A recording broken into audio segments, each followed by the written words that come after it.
Hello. In this video, I'm going to show you how to create an MVC application with entity framework and using a data model approach. So before using a data model approach, we should have a database here. Here I have a database named as the organization, and the database has two tables. One is the department and another one is the employee. The department table contains two columns. One is the department ID and another one is the department name. In this table, department ID is the primary key and the second table is employee. This table, employee table contains employee ID, department ID, employee name, employee DOB, date of birth and employee joining date. So in this employee table, employee ID is the primary key here and department ID is the foreign key in the employee table which was present in the department table. So this is the table database I have created in there. I'm going to use the same database to generate a EDM entity data model in MVC framework. So how do we create an entity data model object here? Here right click, I have already added a project in MVC with MVC4 application.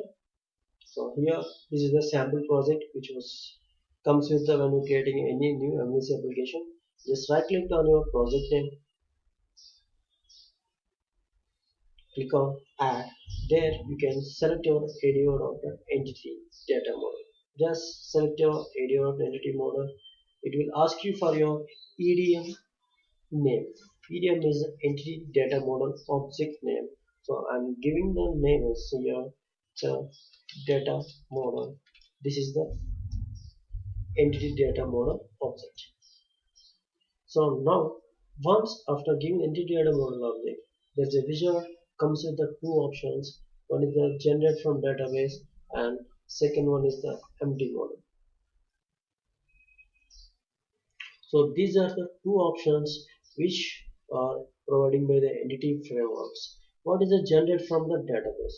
This tells us to generate the EDM object using the existing database. Whether you are going to create a new database and you want to use the existing database, that time you are going to select with the generate from the database.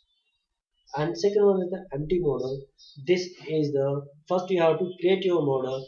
Based on that you have to generate your database. This is the model first approach. This is the data first approach, and model first approach we can call as code first approach too. So now I'm going to generate your EDM using a existing database. Further, so I'm selecting the generate from the database.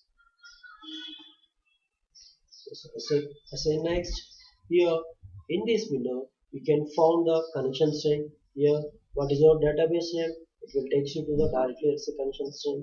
If you are not okay with this, you can create your new connection string by clicking on the new connection.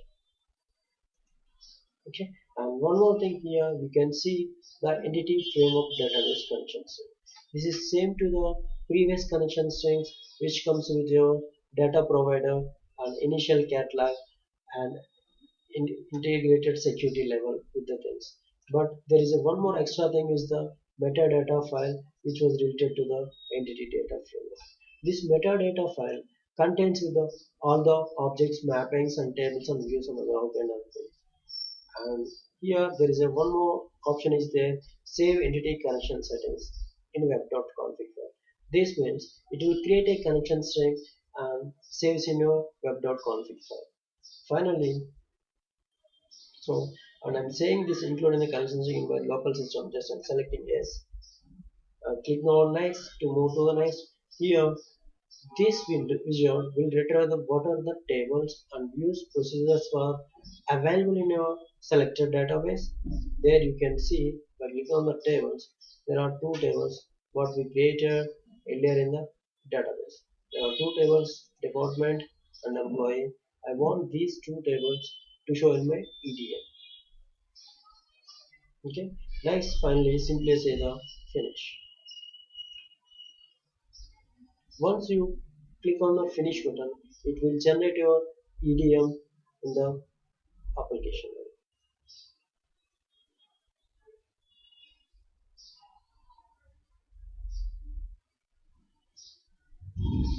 Yeah, this is your EDM was generated successfully. You can find here.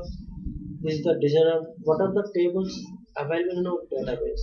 You can find those are the tables in our EDM which was selected here. And what are the columns in the tables were there? Those are all will be generated here as a properties. And there is a relationship between these two tables. There is a one-to-many operations here. Mapping is happening here because one department ID can contain multiple employees. So this is called one-to-many operations. What are the properties or columns are there in the table? You can see all the columns here as a properties. It's in the department table. You can find the department ID and department name. And if you see the employee table, employee ID, department ID, employee name, employee date of joining, and employee joining date. These are all the columns which are called as a properties in the EDM level. And you can find one more new properties here. These are called navigation properties. Why these two properties have appeared which was not given in our database table. So these navigation properties says if there is a relationship between the tables, that time this navigation properties will generate because there is a relationship between the department and employee table with the department ID because department ID is the foreign key in the employee table. If you want to access your department table, you can call it the navigation property from the department, and if you want to access the employee table from the navigation property using the employees. This is all the designer EDM table. Just open our solution explorer. You can see how the structure will form in the XML things. This is the EDMX. It's the entity data model XML. So now you can see the designer.cs here.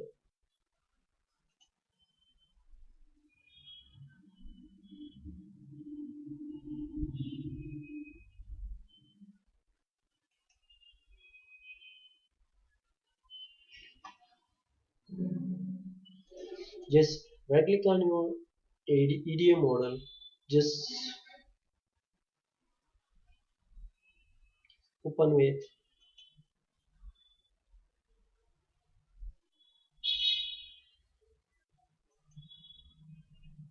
You can see open with an XML text editor.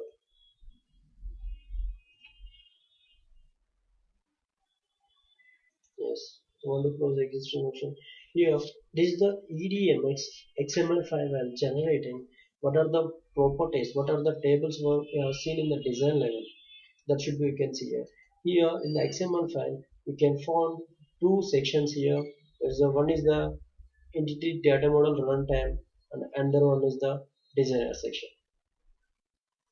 In this designer section, we can find the what are the tables you can see on the designer level.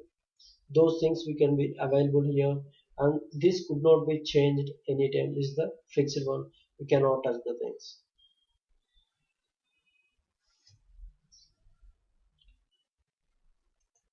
Coming to the runtime part, here there are three kind of sections for there in the runtime.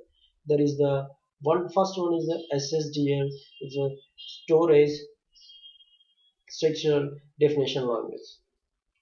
This storage structural definition language it provides the what are the tables you have selected and what are the columns were present in the table. You can find in the storage structural definition language. Here you can see so we have a department table and what is the column name property it's a department ID, and if there is any identity type you can see the things it is nullable, and what is your data type in your SQL server. This is all related to your SQL server level. And one more thing, there is an employee table. Here you can see the reference is the primary key here, and the employee ID, what is the int, and is this nullable or not, you can set the things.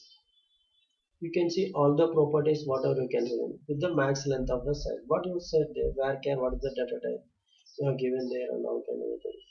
And employee name you given there is a where binary, and if there is any relationship with association with the foreign key element, you can found these things in your SSDL. And coming to the second section, CSDL, conceptual structural definition language. This contains the model information. What are the models have been created in your application? So you can see there is a department with the entity name. What are the entities has been created in your project? Entity ID and department ID, and what is the type? It's an int32.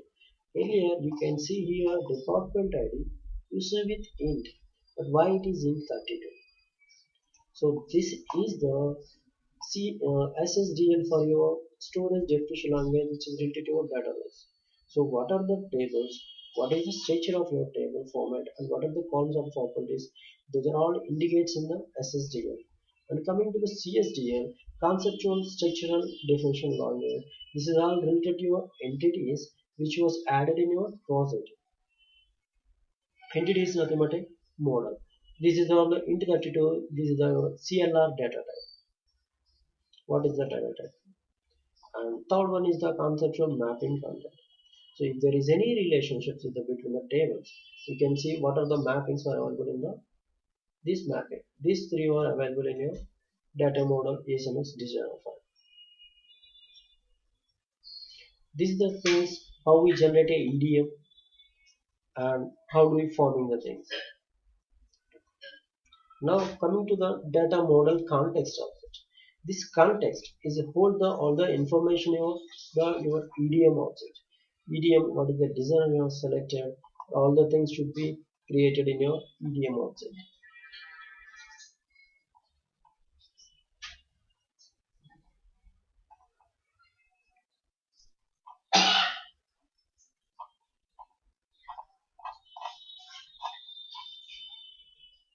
And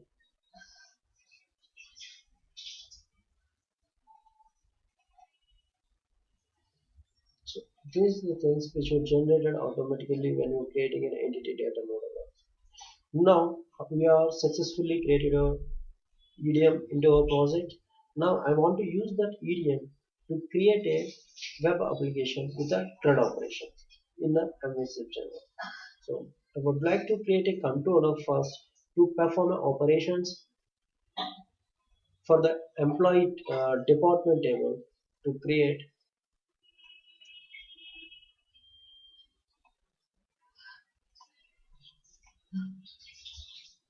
So I'm right click on the controller, just click on add, select a controller.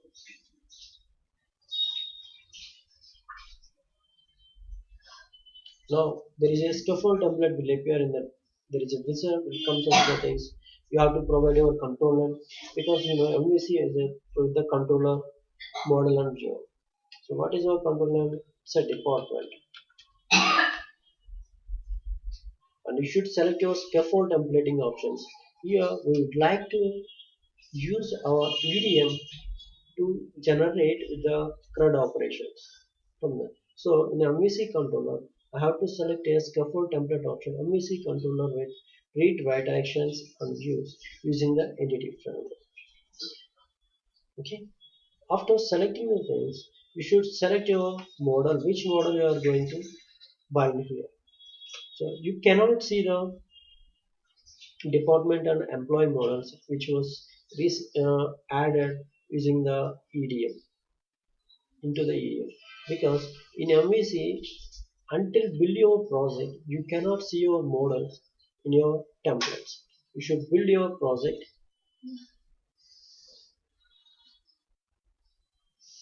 before creating a controller with the MVC so, entity framework.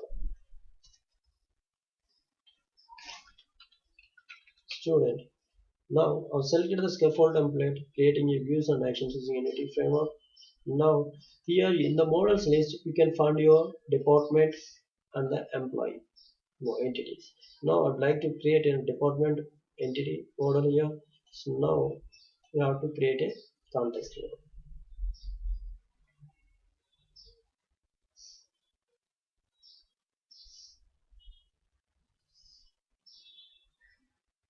This is your context.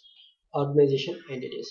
At the time of when we are creating a EDM, there we are selecting the organization entities after selecting the generate uh, from the database. This entity, and you can choose your view, run on general razor engine or aspx engine. Just click on add.